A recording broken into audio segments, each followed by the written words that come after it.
It's not a slippery slope.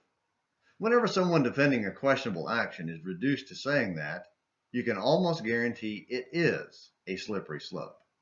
Defenders of social drinking use it to defend their beverage choices. Having too many family and friends who slid down that slope into the grave confirms it's a bad argument. The same goes for marijuana and other recreational drugs, along with so many other vices that destroy lives. It's a downhill slide for everyone who steps on it. Some just slide down it faster than others.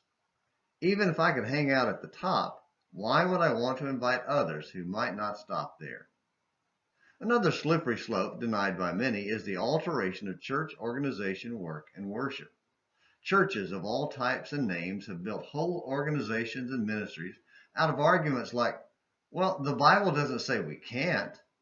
Setting aside the real possibility that the Bible actually says we can't, that is the ultimate slippery slope argument. It essentially says there are no limits, and that's all some need to hear before shouting Cowabunga as they get a running start to hit the slide. Church history is littered with the detritus of destruction caused by those who willingly led others to the slide. It is also filled with efforts to step back and return to the simple, biblically defined organization, work, and worship of the church. But over time, those efforts were altered by new generations who looked longingly at the slide and led their peers to the edge. Today's Throwback Thursday edition of Morning Minutes in the Bible on An American Missionary looks back some 40 years to the words of a wise man who looked carefully at the Bible and church history to expose the slippery slope being approached by his brethren. Reap the Whirlwind by Robert F. Turner, from Plain Talk Magazine, February 1981. When a guest writer to Ensign advocated less reliance upon institutions and more upon one-on-one individual efforts in evangelism, the editor thought this an idealism wholly unattainable. He says, God is pleased with whatever the best method may be, which is left to human wisdom to determine. If that isn't enough, what does human wisdom say? Surely it becomes the responsibility of the universal church to step in where the one-on-one idea fails. And how can the church universal do it except through its institutions, through organized missionary efforts and its mass media programs, etc.? Ensign, Volume 8, Number 9, page 14, January 1981. The universal church as a functional entity was one of the earliest fallacies of Catholicism.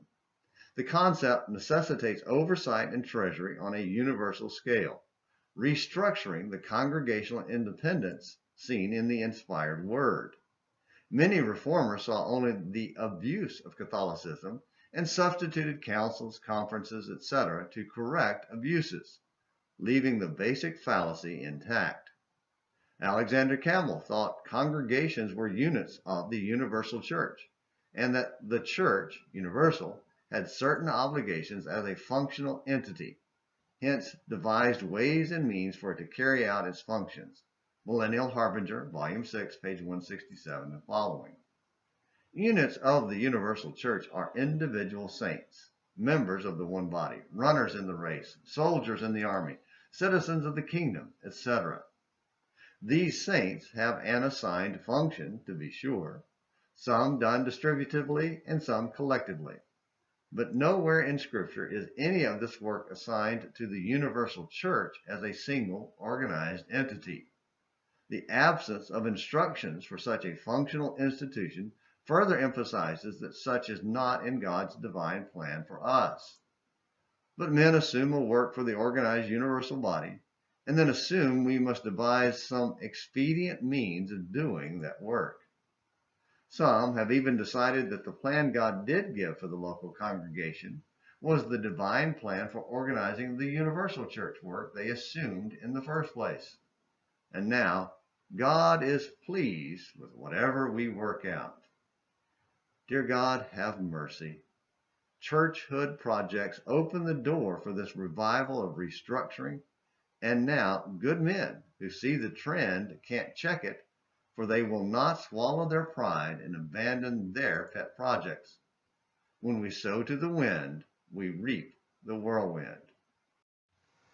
Okay, Robert, that's a lot to chew on in such a short article. But we need to chew on it, even if we choke on the reality of our own practices that sow to the wind. Don't be like Israel of old, who were rejected by God because of their false worship that he had not authorized. Hosea 8, verse 5. They had sowed to the wind and reaped the whirlwind. Hosea 8, verse 7.